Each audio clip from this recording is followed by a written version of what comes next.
I've scoured the internet to find the best ways to make money using Chat GPT, and in this video, I'll walk you through 3 business models that I think will work for you. Make sure you stay tuned for the billion-dollar business model at the end of this video.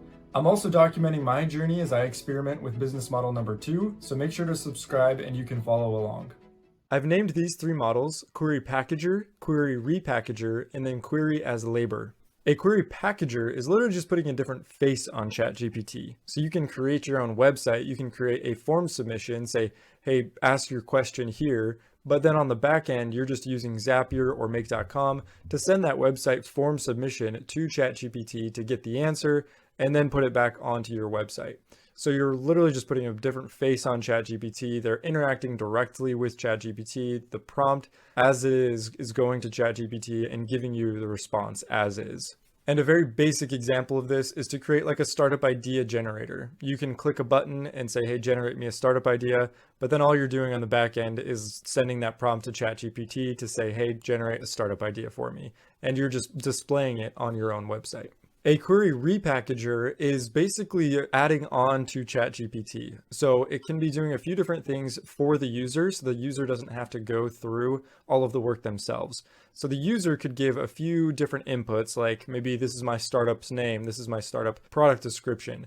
But then you as a query repackager would take that information and then go through a sequence of queries and potentially even fine-tune ChatGPT's model to give a very specific output. And so, hey, based on the name and the product description, let's create a ad. And then off of that ad, let's create some ad design. And then off of that, let's create some call to actions. And then again, based off that startup name and startup description, then you can create sales copy, or you could create a blog article. You can create all of these different outputs. And so the user, the initial user that is only adding in 2 inputs, you can now, as a query repackager, create all of these different outputs and do all of these different sequences of queries, and then even put all of that output into a template, into a brand book, for example, and deliver that to the user, the initial user, where they only put in a couple of inputs. Now, I am trying to replicate this model, the query repackager, with startupideas.ai, and I'm creating a business plan generator. So like this system I've talked about, I'm just going to have you put in a few inputs, go through a ChatGPT, fine-tune the model so that it gives you really high quality outputs and many more outputs than you would have thought to just put yourself into ChatGPT. And then not only that, but put it into a template, put it into some kind of presentation that you could then turn around and show other people. And all of that work is done by just you putting in your startup's name and product description.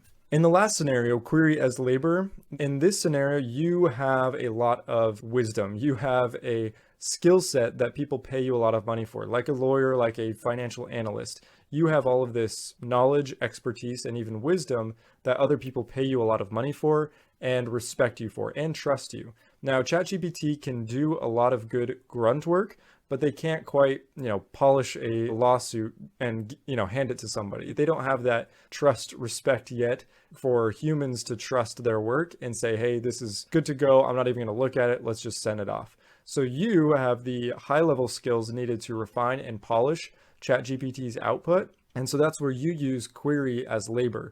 You might need to generate these financial documents or these financial forecasts, and you can have ChatGPT run the initial forecast, run the initial reports, and write up the initial reports for you.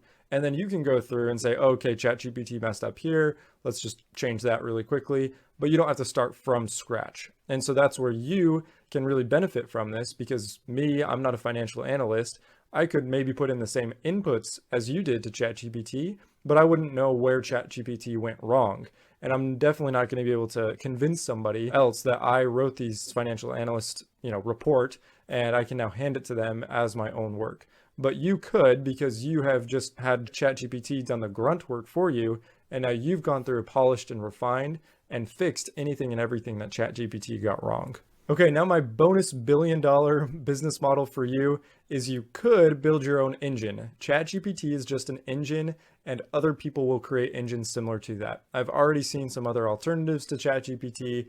If you haven't heard of them, you should probably go look some others up and test those out. I think Google is probably going to create their own ChatGPT competitor. And so if you have the expertise, if you are in the position to do that, You could build your own engine and be wildly successful. Now, in order for any of these business models to be successful, you need content. Go check out this other video to see how Chat GPT can create all sorts of different content for you. I'll be posting more about AI and Chat GPT, so make sure to like this video and make sure to subscribe to the channel to keep up to date. I will also keep you up to date on my experiment with startupideas.ai, and I'm excited to keep you posted.